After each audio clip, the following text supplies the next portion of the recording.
በስመ አብ ወወልድ ወመንፈስ ቅዱስ አሐዱ አምላክ አሜን። ኦሪት ዘሌዋውያን ምዕራፍ 5 ከቁጥር 1 እስከ ፍጻሜ ምዕራፍ።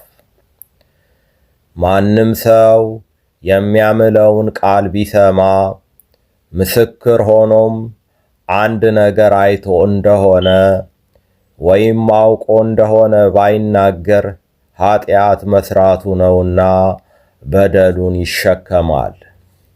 ማናቸውም ሰው ሳይታወቀው ርኩስ ነገር ቢነካ የረከሰም አውሬ በድን ወይም የረከሰ ከብት በድን ወይም የረከሰ የተንቀሳቀሰ እንስሳ በድን ቢሆን እርሱም ርኩስ ቢሆን ነገሩ በታወቀው ጊዜ በደል ይሆንበታል።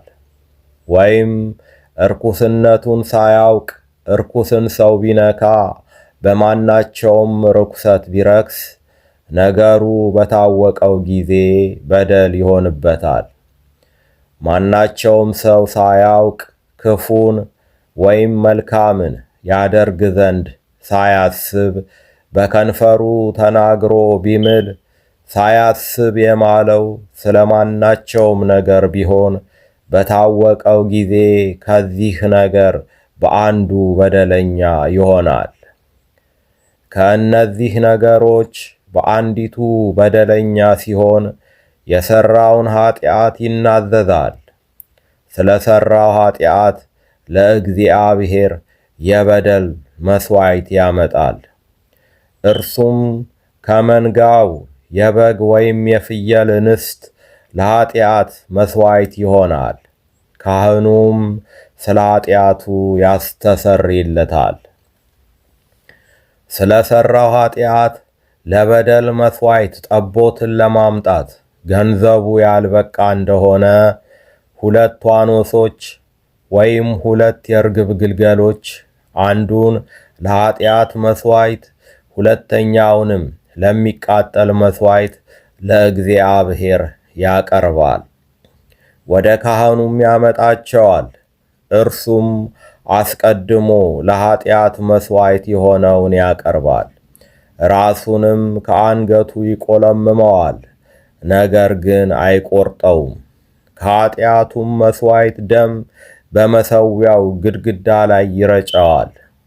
የተረፈውም ደም ከመሠዊያው በታች ይንጠፈጠፋል።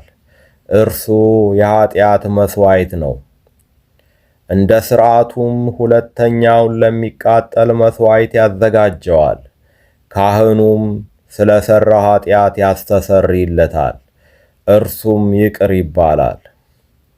2 ዋኖሶች ወይም 2 የርግብ ግልገሎች ለማምጣት ገንዘቡ ያልበቃ እንደሆነ ስለ ሠራው ኃጢአት የኢፍ መስፈሪያ 10ኛ ክፍል መልካም ዱቄት ለኃጢአት መሥዋዕት ያቀርባል።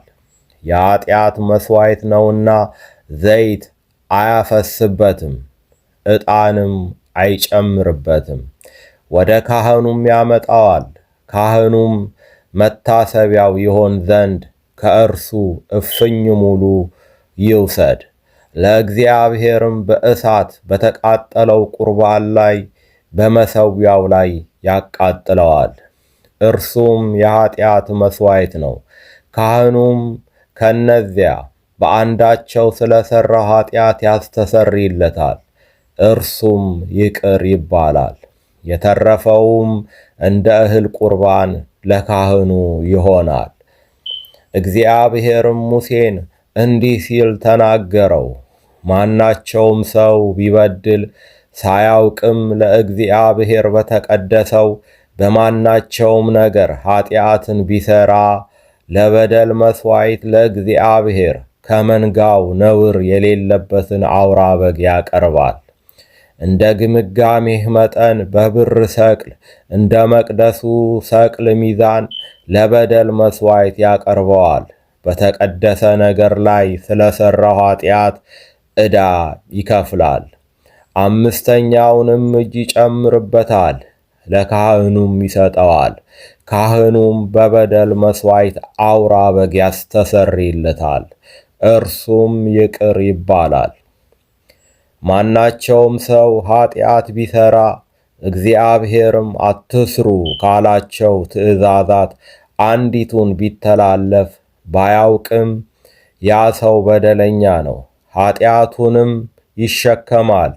ነውር የሌለበትን አውራ በግ ከመንጋው ለበደል መሥዋዕት እንደ ግምጋሜህ መጠን ወደ ካህኑ ያመጣዋል። ካህኑም ሳያውቅ ስለ ሳተው ስህተት ያስተሰርይለታል፣ እርሱም ይቅር ይባላል። እርሱም የበደል መሥዋዕት ነው። በእውነት በእግዚአብሔር ፊት በደለኛ ነው። ይቆየን። ወስብሐት ለእግዚአብሔር።